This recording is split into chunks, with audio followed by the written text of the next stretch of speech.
Well, good afternoon, everyone. My name is Jamar Myers Montgomery. I am an expert on blockchain and cryptocurrencies, particularly for developing nations. Today, what I'm going to be talking about is blockchain and cryptocurrencies, tools for developing nations.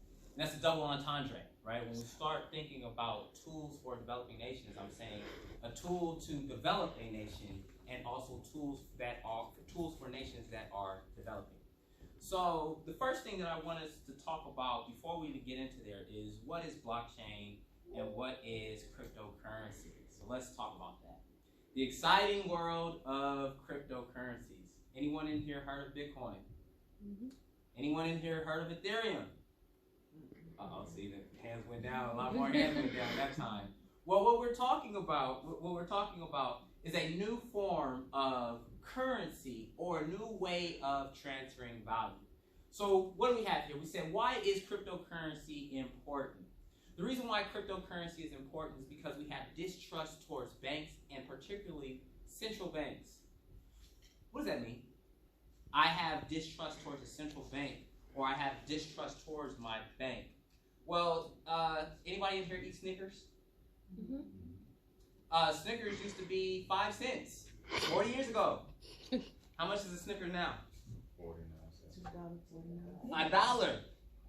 I want your Snickers Connect. Right. I want your Snickers Connect. So now what we're talking about is inflation. We're dealing with people who now are in control of our money supply and determine what the value of the things that we buy are. So it doesn't cost any more money to make a Snickers than it does today. When Snickers were made 50 years ago, Snickers the cost of it is still the same. However, why is it now that the price has gone up? Because all the other prices have gone up.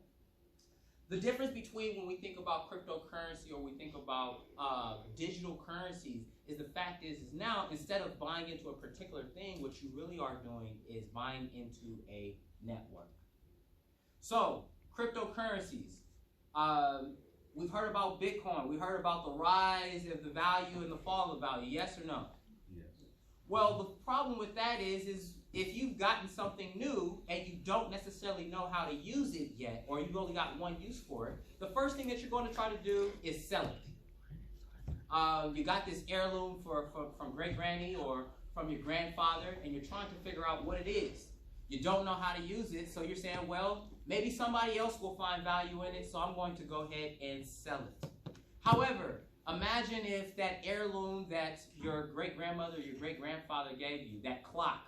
Think about that clock in the terms of, well, not only is it a clock, but it's also a solar clock. Not only is it a clock, but it also provides me when I should be planting, when I should be doing different things in the seasons. Now that thing becomes much more valuable because we've discovered new uses for it. So when we start thinking about cryptocurrencies, the first thing that we always talk about is the price of it. And price is one of the rudimentary and fundamental ways in which we understand something.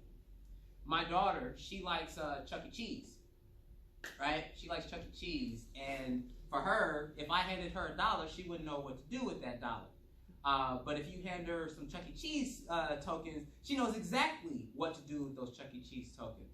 Well, think of cryptocurrencies in kind of like a similar fashion. Well, Bitcoin, can I go to Bloomingdale's and buy something with it? No. No? Anybody like Fashion Nova? Can you go to Fashion Nova? No, Oh, you don't like we're not buying Nova? no Fashion Nova. Oh, goodness gracious. Goodness gracious. That's rainbow. You don't like Fashion Nova? Ain't number rainbow. Shame. Ain't number City Trends. Well, can I go to a store and utilize Bitcoin? Yes or no? No. No, right? Can I go to a store and utilize dollars? Yeah. Oh, okay, so, but there in certain communities, in certain networks, in certain economies, I'm able to utilize Bitcoin. As a matter of fact, I've paid for several items utilizing Bitcoin. One of the things that we've heard about Bitcoin is the use of it on the black market. Yes? Mm-hmm. We've heard about, oh, it's good for money laundering. Well, of course, that's one use for it. But back to our Chuck E. Cheese example. Outside of Chuck E. Cheese, those tokens are good or no? No. No. But inside Chuck E. Cheese, I could do whatever it is that I want. So what the tokens have done is given me access to whatever resources are inside of Chuck E. Cheese. Outside of Chuck E. Cheese, those tokens are no good. So now, the value of my token is now determined not by what I paid for, but by the usefulness of it. As a parent, I love Chuck E. Cheese, right? Pay $20 and my daughter is entertained for 3 hours and I can get some work done.